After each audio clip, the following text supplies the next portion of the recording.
If you're buying sports cards online, there's a good chance someone is trying to scam you at some point.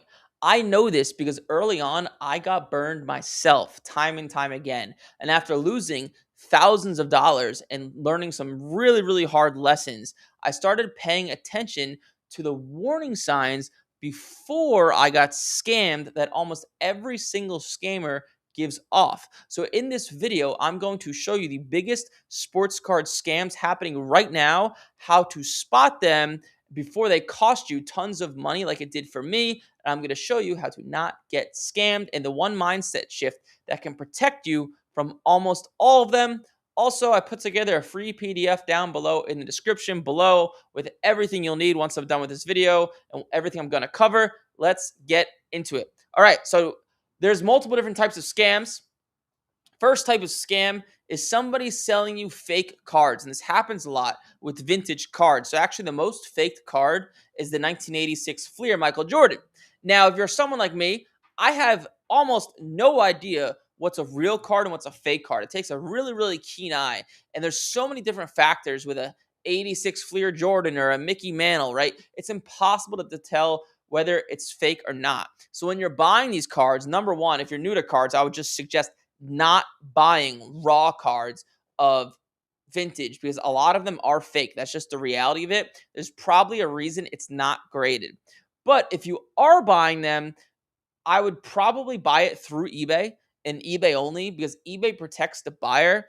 God forbid if you do get scammed, you can just say, "Hey eBay, this card is fake. Here's PSA. They told me it was fake," and they will give you your money back most likely. I don't buy raw cards vintage really ever, but if you are, make sure you're not paying via cash. Make sure you're not paying via Venmo. Make sure you're not paying via Cash App. Make sure you're paying through a place where you're protected. That's number one. Number two is getting scammed at a card show. So this has actually happened to me. So let's say I'll tell you my example. So I bought a 1986 Fleer Michael Jordan. It was actually graded. It was graded like a 4. This was years ago. However, there was a scam going around where these people were taking a real Michael Jordan card in a PSA slab, just putting a slit in the bottom, taking out the real card and putting in a fake one.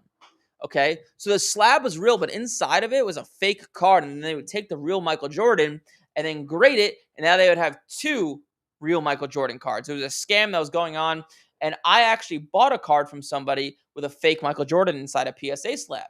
Thankfully, I took a picture of the person I did the deal with. I took a picture of his business card, and I was able to go back to the person who gave me a little bit of a hard time, but he ended up giving me my money back. But when you're doing deals at card shows, write down every single person you've done a deal with. You know, you can't really take a picture of them because just taking a picture of someone that might bother somebody, but just write down who you did a deal with. Most people have business cards or Instagrams because if you did get scammed, in my case, the person who sold me the Michael Jordan card, it was actually an accident. He had no idea, but he was still giving me a little bit of a hard time. Nobody's willing to risk their reputation, right? Because once your reputation's cooked, you're done. So at a card show, make sure you write down everybody you do a deal with. Number three, and the most probably common type of scam, is meeting people online. Facebook, Instagram, Facebook, this happens a lot, especially on Facebook Marketplace. But when you're doing a deal with somebody, number one, look at their profile. So if their profile is one picture and was created 3 months ago, probably not a real person. There's people know that sports cards are very lucrative, and there's a lot of criminals and scammers that want to take advantage of people who are unknowing. And I mean, that's a good idea because there's so many people that are just new to cards. Now, that's one scam. The other type of scam on Facebook groups, and this happened to me years ago, is somebody had a fake Facebook that was made years ago. It looked totally real. The guy was using AI to generate all these pictures of him and his family, and it looked really real. And on top of that, I created a vouch post. So this is something you want to do. So if you're doing a deal with somebody for the first time, you want to create a post and say, "Hey, me and this person are doing a deal together. Can you guys just comment and just let us know that, both of us are good?" What this person did, and pretty savvy of him, is the person with the fake Facebook, he then had fake profiles comment on the vouch post, and these fake profiles looked real as well. So I got scammed out of $3,500 because I sent the money via Venmo and I never got it back. Now, what I should have done and what you should always do to protect yourself from getting scammed is use Venmo, use PayPal, but use the goods and service option. What that means is the seller is going to incur a 3% fee, but God forbid you get scammed, you are protected. That's the third scam. The last type of scam is getting your cards stolen at card shows, okay? And this happened to me a few times. So at a card show, when you're walking around and let's say you might want to do a trade deal with someone, you need to then take all of your cards, put them on a table, go through each of them with the person, let the dealer look through them. And there's just a lot of your inventory out there, and there's multiple different people around you. It's really easy to steal a card. So what you do the night before a card show, lay out all your cards on your bed or your kitchen table or whatever it is, take a picture on your phone or multiple pictures, and then before taking all your cards out of your backpack or your bag, show the dealer your card and say, "Hey, do you have any interest in any of these cards?" And they'll zoom in, they'll look, and they'll tell you, "Hey, take this one out, take that one out, take this one out." And now you have 3 cards on the dealer's table instead of 50 or 100 because you're opening yourself up to getting your cards stolen, okay? It's happened to me. It happened to me at the Philadelphia card show like 5, 6 years ago. I don't want it to happen to you. So hopefully this makes sense, and hopefully this just protects you guys from getting your money stolen and getting scammed. Like, comment, subscribe. I'll see you in the next one. Cool. Sweet. Hopefully that helped you guys out. I can tell you that stuff happened to me plenty of times. Cobb, we got the phone. What's the number again? Uh-huh. Yep. All right. All right. We are open for business. I feel like it's been a while, but it really has been a while. Did I go live last week? With Noah. Okay. So yeah, that's right. We did the podcast with Noah. So I wasn't technically live. Okay, we're getting everything set up. Feel free. Just all you got to do is just call in the phone once. Just once. You don't need to call in 5 times. I promise. I will get to you. Once you call in once, it locks yourself in the queue. I'll get to you. I promise. You do calls. Yeah, we're doing calls clutch. Usually the first 10 or 15 minutes. I do some value. That's the right word. I know one of the questions coming is what to do with PSA because PSA shut down their bottom 2 service levels. So the cheapest service level is it $80? I believe.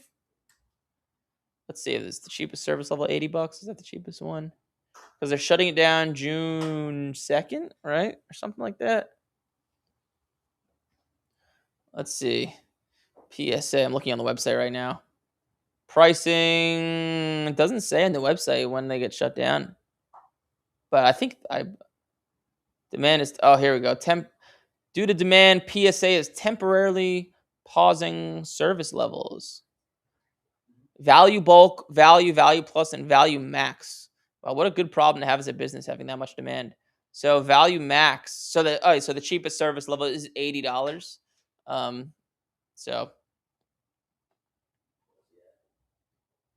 all right, the queue is open. But just to answer that question, number one, it doesn't mean grading's cooked. Just buy cards that are a little bit more expensive. You could buy a $200 card and use the $80 service level because a lot of these cards now you're 3xing, 4xing your money. That's number one. Number two, you're going to start to see an increase in cards going to Beckett and SGC. Your margin's a little bit shorter, but it's still not the end of the world because you're getting them back way faster. Like if you have $1,000 and you're sending cards in for grading, and it can go to SGC and get back in 3 weeks or 4 weeks versus PSA 3 months, you're able to turn that money over faster.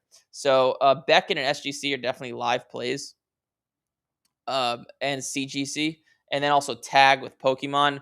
Pokemon's a big money maker. Seeing a lot of my students really go crazy. I think maybe people might be calling that old phone. But yes, guys, the queue is open. I'll answer a few questions in the chat. What's the new strategy for buying and grading? Hopefully, I'll go into that as people ask questions because I know that's going to be a very common question. But it's just buying cards slightly more expensive if you want to use PSA.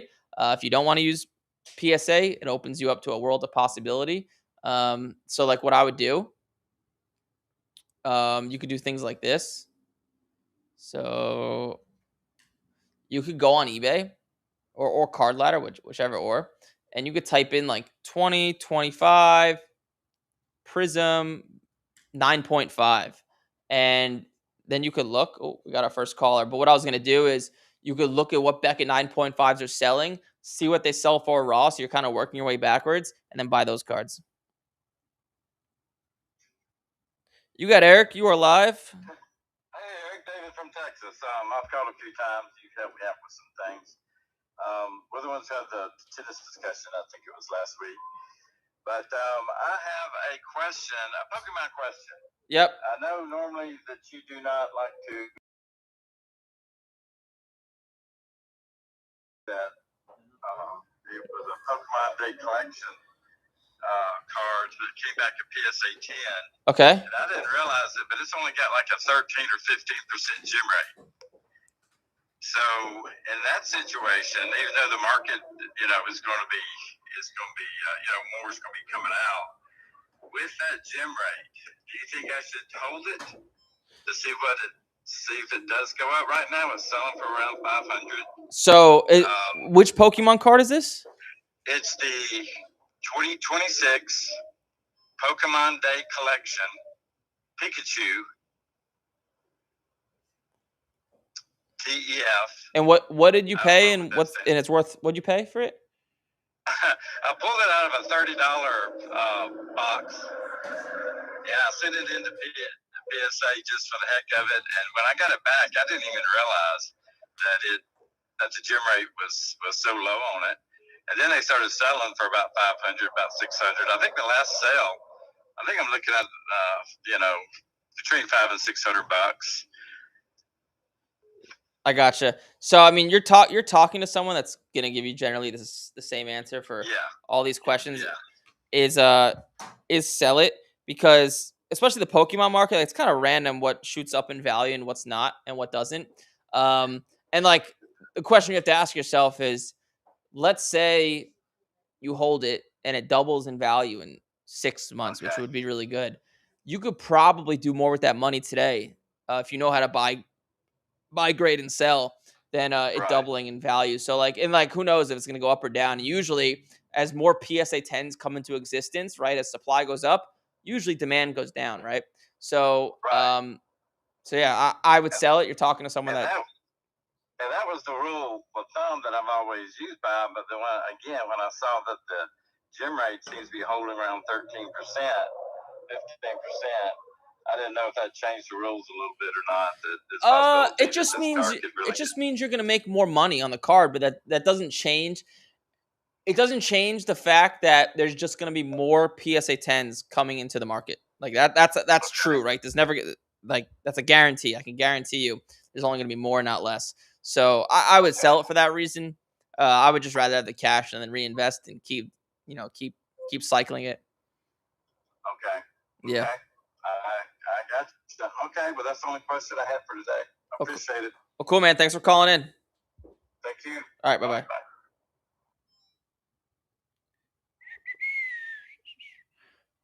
All right, that was Mississippi, and this is Texas. Hello? Hey, you have Eric. You are live. Hey, Eric, what's going on? This is Joel from Houston. What's up, Joel? Hey, how's it going? I got a question for you. I have a Justin Herbert Orange Prism Rookie PSA 10. The last comp on it is like $685, but the Silver Prism goes for like $1,000. Like in what, real world is a numbered card valued less than, a Silver Prism? You understand? Yeah, that makes perfect sense.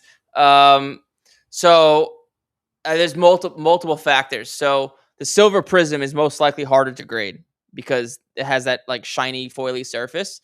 So that's probably why a PSA 10 does more. I could look. I would actually rather have the orange though. People prefer the color. I think it's more liquid. Yeah, it's about 42. I mean, and there's like I think 215 silvers and 42 oranges. And it's just like when I go to move it, everybody wants to use a $600 comp, and like to me, like I'll hold on to it because it just doesn't make sense, that a numbered card would sell less than a non-numbered card. Yeah, that happens all the time. Let me look for you. So the Silver Prism Herbert does what do you do? The gem rate's 14%, and then the orange, you have the orange at a 249. Correct. Yeah. the orange. Where are you? Orange. Yeah, the gem rate's 22%. So, and the silvers, like people just like them a lot. There's also like that element to it. But let me look at the sales to help you out. How much did you pay for it? I paid. It's been like years. 3 years ago, it was like $900. Okay, That 910 comp. I see. Hold on, let me just look at the sales. So a you're talking about the 2020 silver Prism Herbert, right? Yeah, so yeah, correct. Let me just see here. So yeah, the last one did like 1250, and then your orange. Yeah, it hasn't comped in a while. It's been over almost a year, but it was like six something, 685. Yeah, one just sold for $600. Actually, like a month ago or a month and a half ago. Yeah, it's just the market. Sometimes in cards, things don't make sense. Like for example, with like Bowman Chrome Baseball, a blue out of 150 outsells a green at a 99. People just like blue more than green. It's just that's just the best answer I can give you. Gotcha. Okay, well, thank you for your time. Yeah, thank you, sir. Appreciate it. Yes, sir. I think the queue is open for business. What do you think about PSA not getting cards to grade? Should we hold our raws or sell them for the right price? Brother, you got to come earlier. I just talked about that. But it's just card dependent. That's just too broad of a question. You're asking me, like, is this girl pretty? I don't know. What does she look like?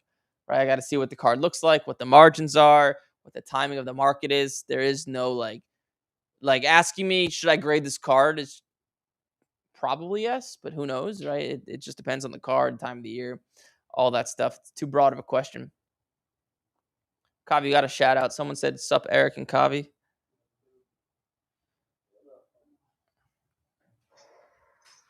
You have Eric. You are live. Hey, what's going on, man? This is Austin from Virginia. Got a quick question for you. Yep. I recently pulled a Anthony Edwards red anime out of 5. It was a 5 out of 5 number match. I ended up selling it for $5,000. Nice. I was wondering, was that a bad play or should I have held that? What year is it from? 2025, 26 Bowman basketball. Oh, I would definitely sell that now. It's probably only going to go down in value as time goes on. See, that was what I was thinking for the longevity of it, just because, I mean, animes are hype right now, and I didn't know going forward how the market would be. Yeah, my general thought process is those cards like the animes and like aren't going to hold much value, especially these veteran cards. Like, why would anyone? I could buy like 5 silver Prism rookie Anthony Edward PSA 10s instead of like a anime. I don't think it's gonna hold long term value to the collector. But so I would sell it. 10-4. Yeah, I've already sold it, so yeah. I mean, I guess that was my only question. I appreciate it, man. Yeah, dude. Thanks for calling in. Any other questions? Just let me know. Yes, sir. Thank you. All right. Bye. Man, you guys saw that? I almost broke the phone there.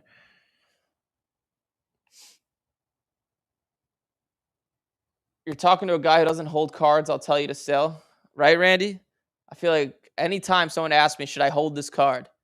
Like, the only time I'll ever say yes to that question is if you have a lot of money and it's like a really premium card of a guy who's down right now. That's it. Like, I've never gonna say hold. It just usually doesn't work out. So, is this girl hot? Yeah, Randy, right?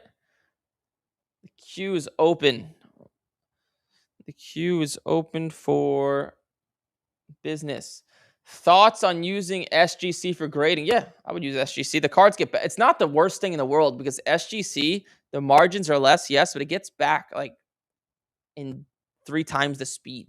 So even though it sells for less, the goal is to make money and you're able to flip these cards much faster. So SGC is it's not the worst thing in the world at all. It's really not.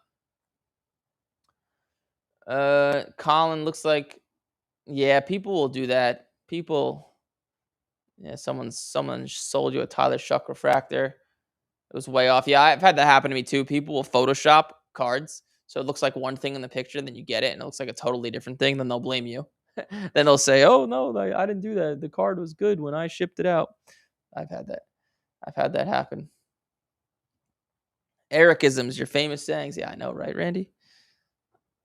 I know. You guys are shy today. Usually the phone's absolutely buzzing. I don't know why. Why are you guys so shy today? Is there a reason? Oh, there we go. Brentwood, New York. Oh, I used to live right by there. You have Eric. You are live.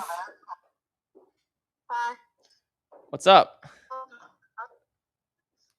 I have a card that I'm not sure what the value is. Tell me, I'll help you. It's a Continental Topps Chrome from this year. Stratospheric is this insert, and it's an autograph out of 10.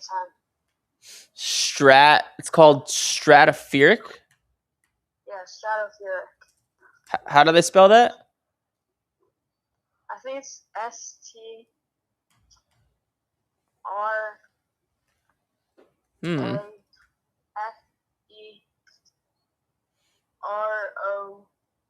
Maybe? Got it. Hold on, let me see. Is it sticker autographed or is the autograph on the card? On card. Huh. I'm looking here. Stratospheric. I don't see any Stratospherics. I've never heard of that type of card. It's out of 10. Yeah. And it's Topps Chrome. Yeah. Probably a few $1,000s if it's out of 10. Yeah, probably in the few $1,000 range. Is it in good condition? Yeah, sent it to grading. Oh, you did? Yeah, that's something I would just yeah, probably in the $3,000 range. I if I had to take a guess. I don't see any comps. So it's like how much does a 10 multiplied by, you think? a card like that, about double. Yeah. So 6,000? Man, it depends. A car it can go for 3,000, 5,000. It just depends on the buyer.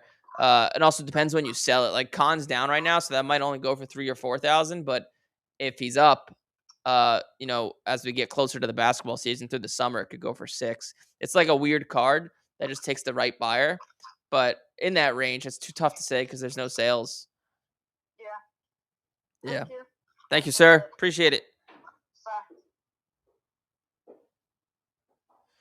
And the queue is open. That's a tough card. Stratospheric. I never heard of that card, actually. I'm actually going to look it up now. How do you spell that? Does anyone know what that card is? Stratospheric. Was that a real card? Can anyone in the chat help me out with that? So I have no idea. I've never heard of that card in my life.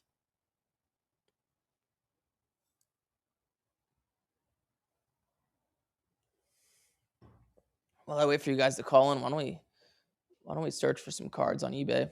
You guys are extra shy today. Oh, never mind. There's a caller. Yeah, call in. Let the queue fill up. There's like 100+ of you folks in here. You have Eric. You are live. Oh, hi. Hey, I have a question for you. For someone who is trying to get back into sports cards. Yep. What would you recommend is the best card to get back into? What's your budget? Well, I saw your video. I want to start with $500, $1,000. What's your goal? Is your goal to just have fun, or is your goal to make money? A little bit of both. I used to have a autographed Kobe card, but I ended up selling it before he passed. And then I'm always been teetering on getting a high-end card and holding it versus trying to. So it just depends on what you're trying to do. Buying a card of Kobe, like a rookie card of his, yes, it's great to buy and hold, but it's not going to make you money tomorrow. It may not even make you money in 6 months, right? It's something you're going to hold long term. If you're looking for quick cash, the fastest place to make quick cash is going to card shows and just probably finding stuff in the dollar boxes or just cheaper cards and then just turning around to eBay and auctioning them. You can make some decent money. So it's just two totally different things. Okay, I see. Yeah. Does that answer your question? Yeah, kind of. I mean, like I said, I usually watch your show for a lot of information stuff, but that kind of answered my question. Yeah, it's more of a on you, but for the making money thing, where do you live? What state? So I'm in Virginia. Yeah, there's plenty of good card shows in Virginia. You can go to smaller ones, bigger ones, and you could make some pretty decent money just buying random things that are cheap and just auctioning them on eBay. So it's not real. I know it's not really. It doesn't directly answer your question because it's not the best card to buy, but that would be like the best strategy to make money as fast as possible. Nah, I'll look into that, man. Thank you so much. Thanks, man. Appreciate it. Take care. Bye. You too.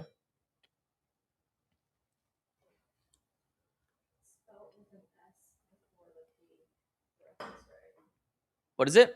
Put an S before the P. Stratospheric. Stratospheric. Get your money up. I know, right, Randy? Wait, so let me find it. Let me find this card. Stratospheric. Oh yeah.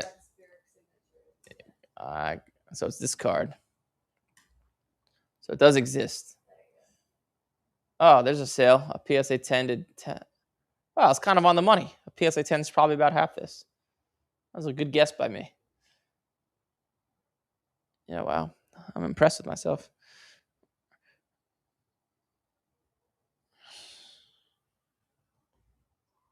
What up, Eric? There he is, Mr. Randy. Yeah, everyone's being shy, so I figured I'd ask something other than, hey, what's this card worth? Well, I appreciate that. So, question for you when it comes to using comps in your favor. Yes. I have a lot of Facebook experts telling me I'm off, right? But I bought a 96 Skybox E2000, EX2000 Michael Jordan. Okay.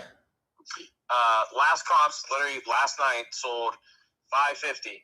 Yeah. So I'm trying to use that comp to my favor. But the last 5 sales on Card Ladder, $550, $560, $250, $316, $310.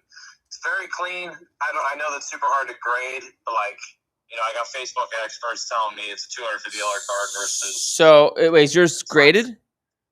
No, it's not graded. I mean, if I did grade it and it did gem, it'd be like a 9K, but I honestly think you get an 8 or a 9. I really do. It's super, super clean for it being that old. Which one is it? Skybox Jordan E what? E-X2000. It's like got the gold border outline. Yeah, I see. So let's see. 5. So these are gonna sell just all over the place depending on condition. You know, if it's in shit condition, it'll go for 150. If it's in good condition, like that last one, it's probably gonna go for more. So like this one that's sold, I mean, it's a clean picture this guy took. Guy did a good job of taking a picture. I mean, let me see here. Obviously, I need to see the card, but Yeah, it's just like you get a Facebook expert. It's like, bro, come on. It's like, bro, it just sold for $550, and I'm looking at this thing, and I mean, I'm not a full bore PSA grading expert, but I mean, I'm looking at it, and I really don't see many flaws with it. Well, the problem is a PSA 8 does like 300 or 3 something like that. Yes, and a PSA 9 does 800. So if you think it's an 8.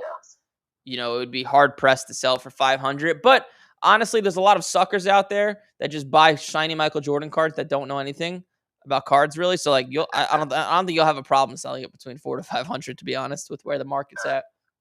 Yeah, because I'm just like, I mean, any post, it's either Ohtani, Jordan, LeBron.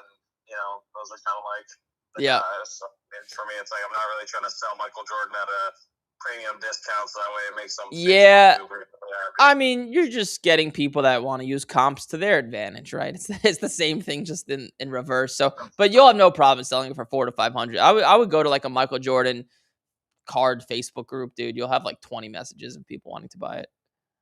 And then Murakami, like with his market, since he's hurt for the next 4 to 6 weeks, he's a good buy, right? Who is it? That Murakami from the White Sox. Man. I know you don't like the yeah. You know, let's get that mid-season vibe. You know, I'm trying to stack a few guys that are on the downside. Yeah, it's like, but why buy that when like I'd be much more optimistic on buying uh someone like Tyrese Maxey, who's not playing, and you won't be in a rush to sell it. Like when That's fair. Murakami comes back, if he comes back and you don't sell it and he goes 0 for 5 with 4 strikeouts his first game, you're screwed. Yeah, It's like why play that game? yeah, that's fair. I just like the BBM cards. I like look at those like older Japanese BBM cards. And I'm like, man, that's sick. I kind of want one. But yeah, no, totally fair. Totally fair. Yeah, so I just think yes, it's a good idea, but I just think there's better ideas. That's all. So I would yeah, it's just too stressful buying guys in the middle of the season. It usually just doesn't work. Now, if you got hurt and we're towards the end of the year, shit, I would probably say yes, but I wouldn't. Yeah. All right. I hope he goes on a huge slump though. You know what? Fuck it. All right, man. Appreciate you. All right, Randy, appreciate you calling. Later, bro. Later. Later. The queue's open.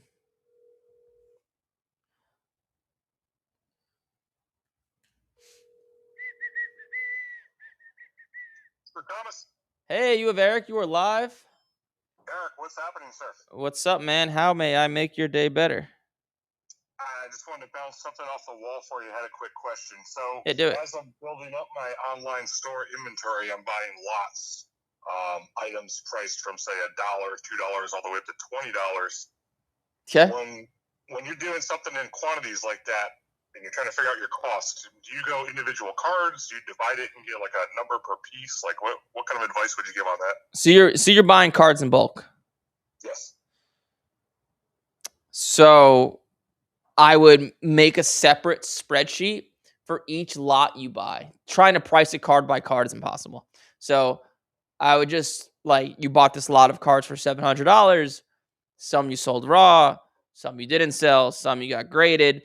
And at the end of the day, you sold everything for $2,000. Great. So I wouldn't price it individually. It comes with, when you're buying it, you want to make sure you're getting good. You want to make sure you're being conservative with the values when you're buying lots, because that's the benefit. Because lots take a lot of work to sell, but the benefit to you and is buying at a discount, as you should, right? Because when you buy, that's just how business works, right? When you buy in bulk, you get a discount. Right. So I would price it by lot. That's what I would do. Okay. Yeah. Gotcha. Because the other thing I was doing, so individual cards, I do keep the margins on what I sell also to try to figure out what's been more profitable so I can follow up and maybe make repeat purchases on those items. But it's been tough when they're averaged into the cost of the lot. Yeah. What types of lots are you buying? I'm right now mainly working local shops and card shows and kind of rummaging through their bargain bins and just saying, hey, you got 100 cards here, I'll give you $3 a card, and walk out on something like that. But at the end of the day, some of the cards are worth $1.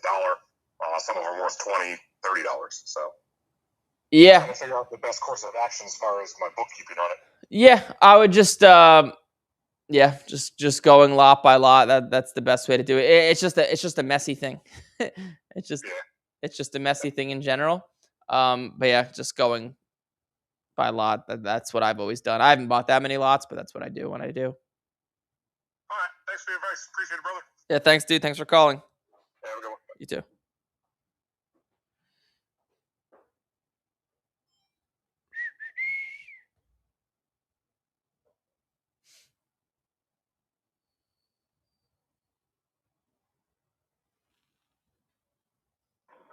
You've reached the voicemail of Eric Sorensen. Please leave a message. Oh. Hey, you have Eric. You are live. Hey, Eric. How's it going? What's up, man? Who's calling?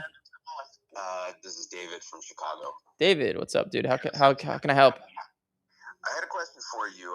Sorry, I missed the earlier part of your show about Yeah. the whole PSA side, but I just pulled a Matthew Schaefer Young Guns. Nice. And I wanna turn around and sell it quickly. But is it worth getting graded? And if so, with PSA to maximize the value? The Schaefer Young Guns. What are they doing now? What's the value?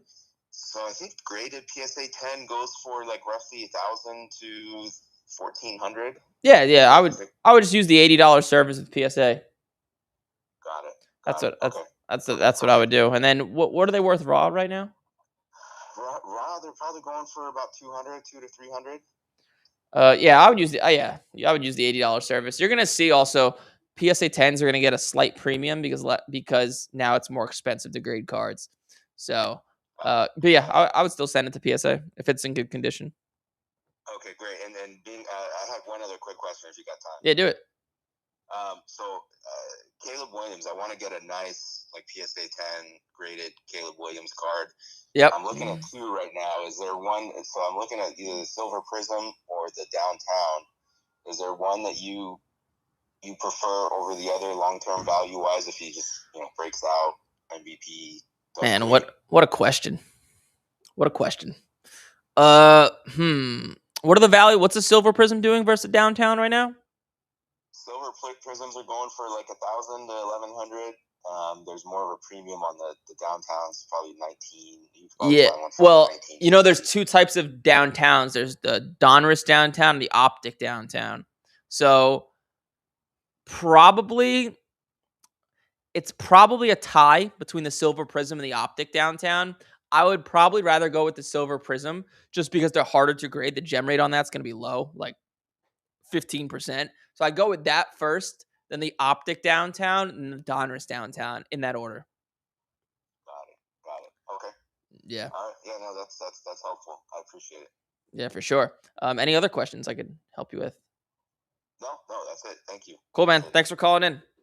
Thanks. All right, bye-bye. Safe, is that you? Not getting a call back? You didn't call.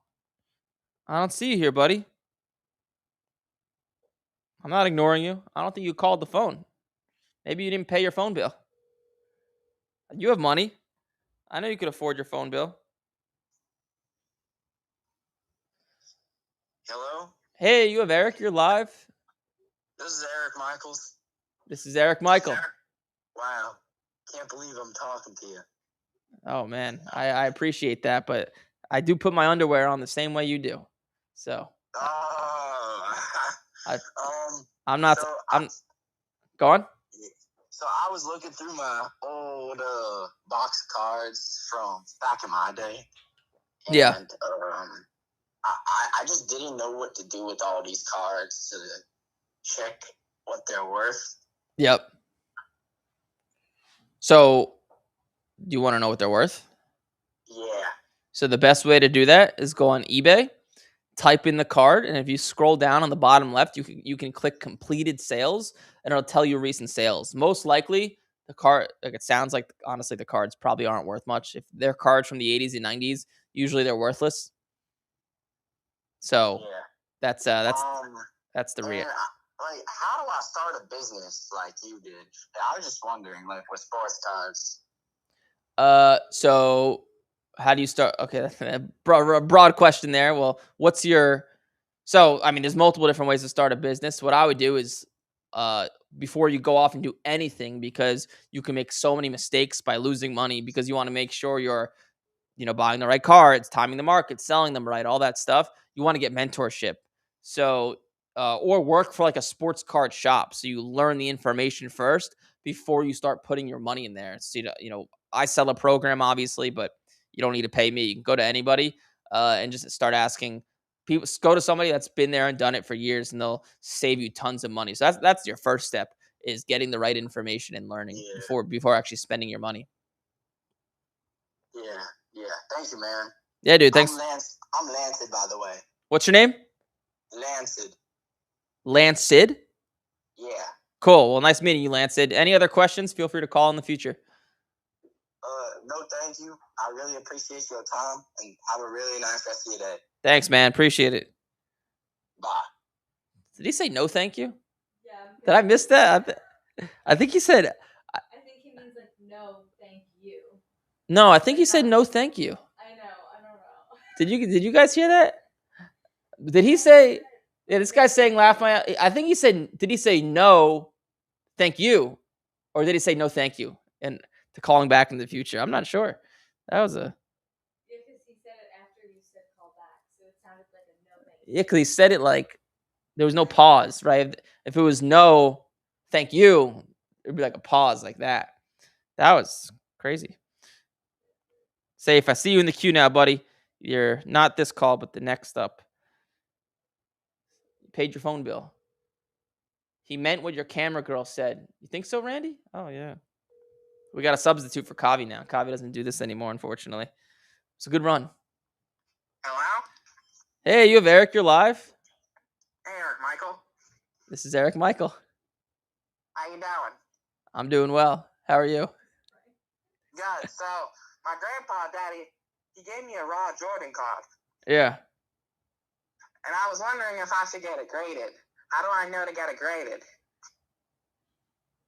That's a rough question, man. There's a lot that goes into that question. What card is it? It's Jordan Fleer. It's like the red blue one or whatever. Yes, grade it. That's a simple answer. It has like creases, but like it's still worth money, right? Oh yeah, even the card graded a 1 out of 10 is worth a few $1,000s. Oh really? Yep. But with the PSA back orders now, what should I do? Still grade it. It's only $80 to grade a card, and the card's worth thousands of dollars. Oh, okay, cool. How do I become to like build a business like you? Same answer as I gave the last one, my friend. Do you want to start learning information? And I would pay a mentor. I'd find somebody in cards that's done it, and then get information before you start spending all your money on cards. So I could join your plan? You don't need to do mine, dude. There's a lot of people that buy and sell cards successfully. I'd find someone on Facebook, a friend, go to a card shop owner, maybe someone local. You don't need to do me. Oh, okay. Yep.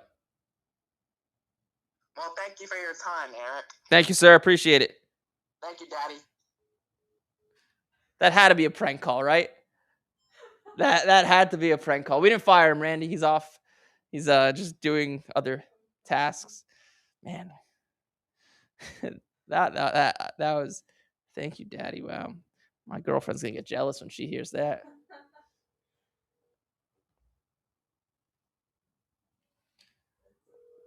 Bring us back to normalcy. Safe. Troll caller, can't tell.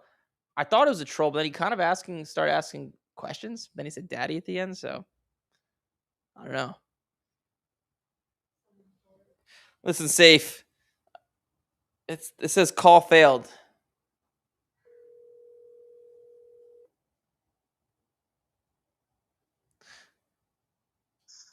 Good morning. There he is. It was hard to get to you.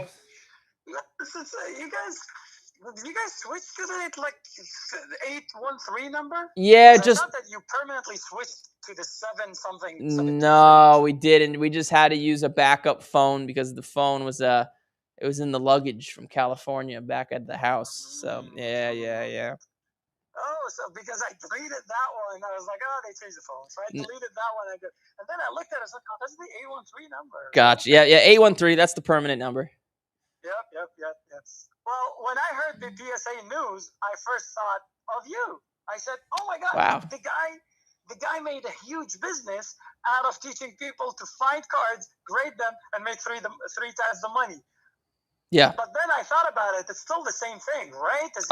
We have, except instead of $20 cards or $30 card, now we're going to have to pick a $200 card, right? Yeah, I say this with all my heart.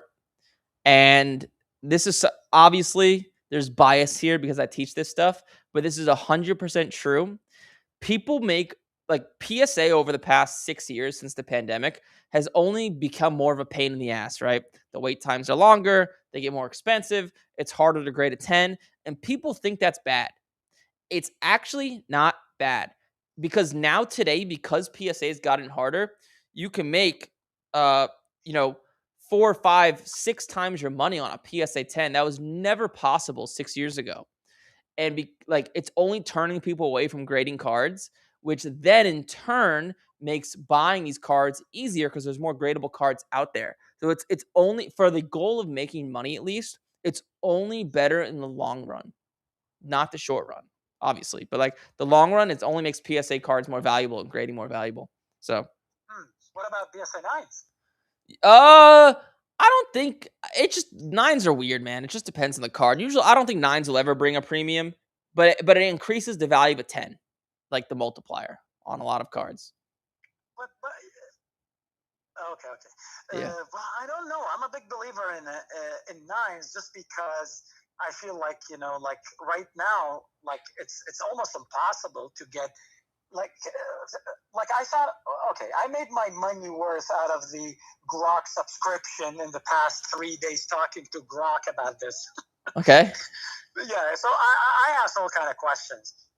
So it seems like $50 and less raw card, regardless who that person is, whether it's Otani, Judge, Yeah. anything in the modern. Yeah. It seems like those gonna be really heavy and transact way much less, and at least they're not gonna go up with the graded cards. It's because that opportunity of grading and getting a 10 is gonna go unless PSA 9 becomes at a premium. Then people's gonna they're gonna have that wiggle room because now it's either 10 or dead. But if it's 10, you quadruple your money, as you said, and 9 you make only 50% extra. Then now it's gonna be like, okay, that's good. So yes. And PSA slab's gonna dry up in 3 months because the intake is gonna go, low. Like now, in the next 4 weeks, you're not gonna see a lot of change because people are still getting back their stuff. But in 3 months, there's not gonna be a lot of new slabs. I mean, I'm afraid that Breaker is gonna have to fire their people because they cannot secure a lot of slabs to sell. I mean, I'm thinking of it from like a business standpoint. Product is gonna go down. Yeah, I don't think it'll affect breaking at all because breaking is totally independent of grading. But to your point of PSA 9s, the harder a card is to get a 10, usually, the bigger a premium a PSA 9 gets. Like heritage stuff. Yes. So if a card is like a downtown, nobody wants a 9 because there's so many 10s, and people would rather buy a raw with the shot of getting a 10. But because a 9 is hard with like a Jaden Daniels Silver Prism, it gets a slight premium. So it just depends on the gem rate and how hard the card is to grade. Yeah, but don't you believe that right now, for example, a mega box for the Topps Chrome basketball of this year is $200, yeah, or maybe like $250, yep, something like this. It's outrageous. But yep, that's because the Cooper flag, the base, yep, in a PSA 10 is $300 or close to that, whatever. But that shot is no longer available because the PSA 9. You are correct. You are correct. So nobody's going to be breaking a mega box of Topps Chrome anymore because like you're only breaking to get a shot of like a numbered Cooper flag or an autograph of one of the like good veterans or yep, good rookies. So that's what's going to happen. What's going to happen is that breaking is going to slow down. And besides, I mean, there's you don't sell singles a lot enough because I deal with a lot of people who sell singles. Yep. And they always have slab issues. They always say like we don't have enough slabs to run our whatnot shows. So like that issue is only going to be even worse. Yes. The only thing I would say, you're missing one big, like logically speaking, you are correct. The only element you're missing is that when people open up packs and boxes, 99% of people are not thinking in terms of ROI. Like, yes, they want to make money, but they're not thinking logically. It is gambling. Gambling is a disease. People cannot stop, right? That's why there's lawsuits against FanDuel. And there will eventually be lawsuits against these breaking companies because people will lose their ass. Like, this is probably TMI, but I have a friend back from my hometown. His cousin's sister's sister basically he had a good job. He actually went to Harvard, like super studious dude, had a big finance job, and they were married for a few years with a kid. And when it came to buy a house, they were supposed to have about $600,000 in savings. There was nothing in their bank account because he gambled every single penny away with FanDuel. And now she's suing FanDuel because they were giving him suites at the Yankee game. They were promoting him gambling more. But the reason I'm telling you that is because gambling is a disease. And just because people are not thinking in terms of grading, people need to open up these packs and boxes because it's addicting. right? That's why all like Yes. Fanatics Live and eBay Live and all these like all these things you see popping up on the screen, the way the cards look and the boxes look, like that stuff is split tested so much, so it makes it addictive as possible. Like Oh, yeah, all those things don't happen I on know an exactly how accident. this works. Yeah. But still, I mean, like, I'm just thinking about is that like the same drive will not be the same. Like there's going to be slowdown, just like in the pandemic. Like they're like just like during like after the pandemic, they were projected to have, you know, like between 2020 and 2023, they are projected that the U.S. would have shortage in dentists, but they didn't plan the pandemic. And then when the pandemic happens, there's a lot of dentists who are not quite at the end of their career, but they are too lazy to start back, you know, a new business. So a lot of the 55-year-old dentists, and not the 65, they went out of business or they retired Yeah. early. And that's what's going to happen. Well, What's going to happen is that people who are in the limbo of making a little bit of profit, those going to fold. you are right. And You this you is the are thing. I mean, the big sharks going to still make money. yeah, but you are anyway. correct. But I don't think it'll slow down just for the simple fact of one, it's gambling, and then two, you also have so much just new money coming into cards. So like these people aren't aware of these things. So like we'll see. Like who knows? Like you just don't know, obviously. But Yeah. I just think people have gambling problems and they'll continue to gamble. Last question. Yeah. Last Yep. question before I let you go to Yep. do you think now, like raw card, like of like even like the good like players like Otani, Judge, Yeah. like for example, like $100 card, you think it's worth buying right now and trying to do something with it, or it like strictly going to be like 200 and more? It just depends on the multiplier as a 10. Probably like it's gonna be hard to buy cards less than 150 and send it off for grading. What you could do if you really want to play a long-term game here, and I would not do this, but like it's just something you could think about. Is you could start buying cards that are like $50, $100, $150 of like GOATs cards that you know that won't go down, and you could probably get them at a discount because people aren't grading them and no one wants them because you can't grade them. Hold them till PSA opens up back at service levels. It's a long-term game. I wouldn't do it personally. It's not for me, but something you could think about. Okay. Anyway, well, thank you so much, and I hope to meet with you end of June. Is that what it is, right? Sounds good, Safe. Yeah, I'm gonna aim for it. I'll let you know. I'm gonna aim for it. Excellent, thank you. All right, Safe. You have a good one. All right, Virginia.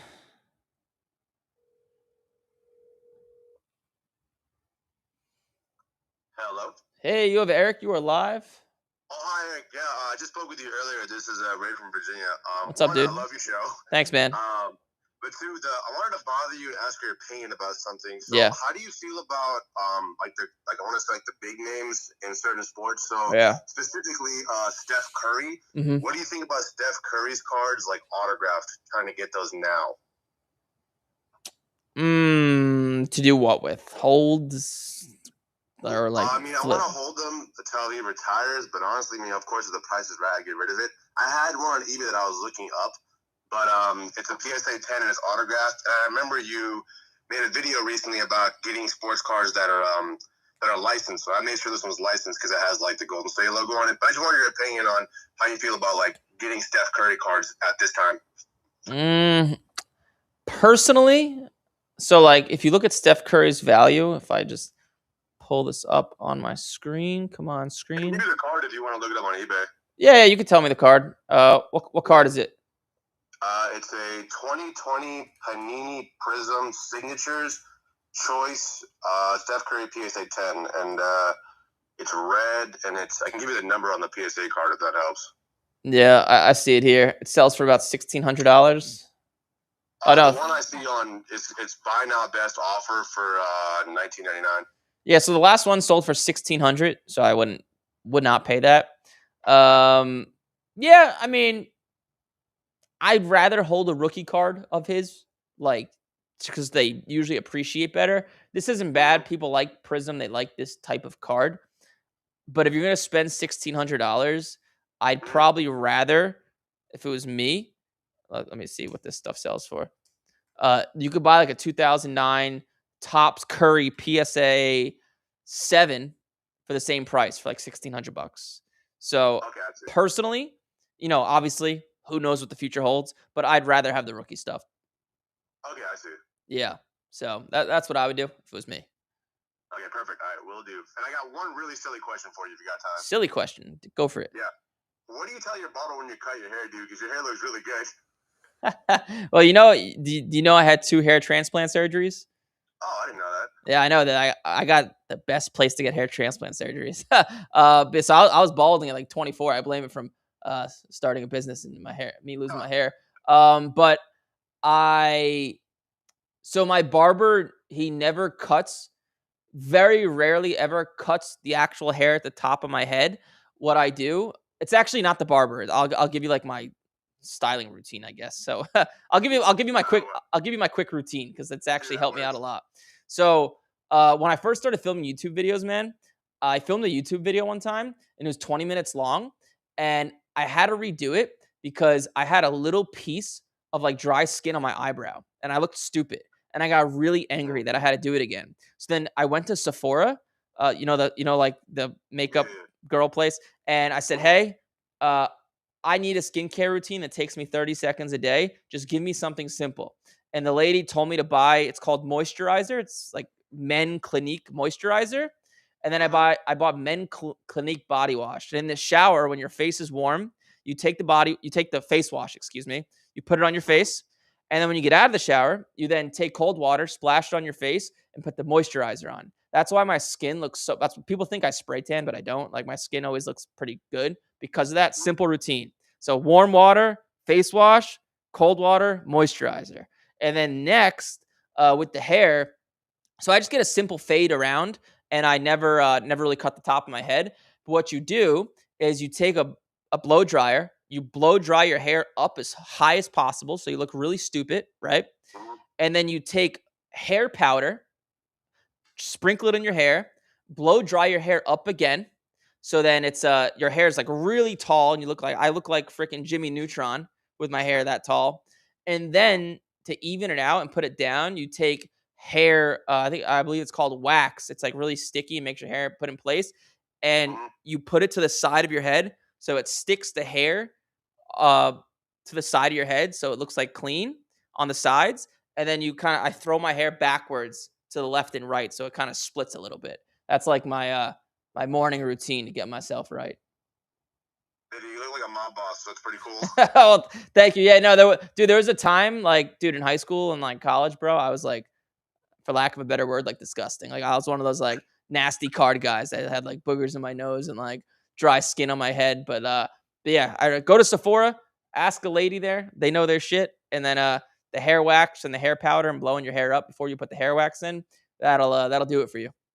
Yeah, I'm gonna look at, if you're cool with it, I'm looking at a screenshot this, go to my barber and say, give me the EM special, for Eric Michael, and then hopefully I'm gonna look like you. Yeah, and I could give you I can go on Amazon. I can give you the hair wax I get. It's that'll be great. And the hair powder. It's let me find it. It's okay, it's this one, B-level styling powder, or is that what it's called? B-level 3 styling powder. It looks exactly like this. It should be $10. It lasts a long time. And then the hair wax, I think I get the same brand.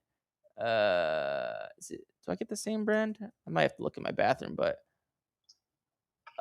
yeah, this is the exact one I get for the for the hair wax. It's this blue and black bottle. It says L3 forming cream, natural hairstyle. That's exactly what I get. Sweet, I will take a look at that. Yeah, dude. Maybe one day I'll start teaching people fashion. Nah, I don't know anything about fashion. Nah, dude, I mean, you look smooth. But no, thank you so much, man. Like I said, I've been watching your streams for a while. You had an old video about how to ethically cheat eBay. I've been watching ever since that. Yeah, well, thank you. Yeah, oh yeah, that was a good one. Yeah. Yeah. Well, thanks, man. I'm probably having more questions, but I really appreciate it. Thank you so much. Yeah, thanks, bro. Thanks for calling. Yeah, man. Take care. Bye. You too. What a compliment. Makes me feel good about myself there. What a holy crap. Okay, we have a lot of callers. I got time for one more. You guys call now? Wake up. Wake up and call. Jeez. Oh, wait, I think Mr. Eric was first in the queue.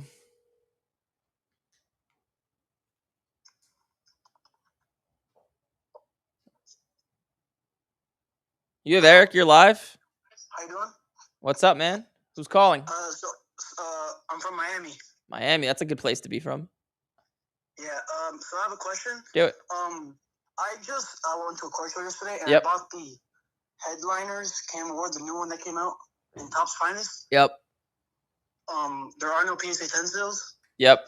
and I just sent it to PSA, and I wanted to know what you think about it. I used the Express. Yep. So that card will be worth roughly about double raw, whatever the raw sales do, because those cards are a little bit easier to grade. Topps Finest. So about double-ish. The first few PSA 10s might do like 4,000 to 5,000, and then probably level off around like 2,500 to 3,000, but about double. Okay, cool. And then one more question. Yeah. So I have like these lower end, like I would say $500 cards that I want to send to PSA. Should I wait? Because should I use the $80 version? So how much are the cards worth? So I have one that I have a Cam Award Orange Wave to 65.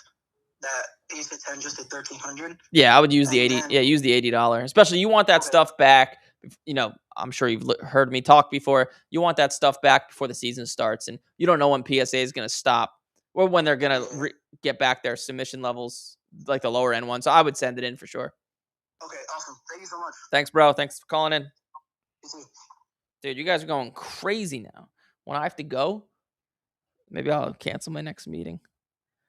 This is insane. 10 a.m. We go live at 10 a.m. Eastern. They're all smoking dope on the West Coast and sleeping in. Hey, you have Eric. You're live. Hey, Eric. How you doing, man? What's up, man? How can I be at your service? Thanks for taking my call. Yeah, for sure. Hey, man, I got a question on what you would do with this card. I have a 2018 Shai Gilgeous rated rookie gold autograph. Nice. And I'm wondering what your thoughts are. Do you think that's a hold, a sell? I'm in the card for really low, and I'm just kind of curious what you would do with the card, given the finals being over for him, and what I should do moving forward with it. Well, I'll give you the same answer I give everybody else. I don't hold modern cards, so I would sell it. But him specifically, this is just personal opinion. I think his value is almost as high as it'll ever be, because the way his value will go up, like everyone knows he's great, right? He averages 30 a game. He's a baller. He's also a flopper, but that's another thing. But but if OKC doesn't win, his value is going to go down. And now the West is only getting harder. Especially with the Spurs, because they're so young. So number one, I just don't hold modern guys. Number two, he's really not someone I would hold because his value's kind of peaked out. It's obviously down a little bit since he's lost. But if it was mine, I would sell it personally. Would you go through an auction house or a show? Like, what do you think would be the best thing to do? Let me see what it sells for. Hold on. Is it a graded? Yeah, PSA 10. And it's 2018 optic rated red. Gold. Oh, gold. What's it number 2? 10. Shit. That's a big card. It's like a really solid auto too, versus the other ones I've seen sell. Like because some of them are kind of faded. This one's really crisp. So it sells. The last one I see sold for 23,000. Yeah. Okay, so I didn't know the card was that big. So I would actually not sell it yet. I would hold it? I would hold it. So if you auction that card today, I think it would do like 16 to 18,000 in that range. But I think if you hold it a few more months, it could do over 20. So what I would do is not auction it. I would field offers. Anything above 20K, I'd probably accept if it was mine. And then if you can't sell it before the season begins, then I would let it rip via auction in September. Okay. All right, man. That's what I need to know. It's one of my biggest cards. So How'd you acquire the card? Out of curiosity. I actually got so lucky. I actually won it in a reback. Wow. I only spent I'm not a big gambler, but the time I do, then I won that. I was like, kept going and then lost. So I'm done with rebacks now. But well, hey, man, you know what they say? It's better to be lucky than good. Exactly, man. Yeah, I appreciate it, Eric. Thank you, man. Thank you, sir. You have a good one. You too. Thank you.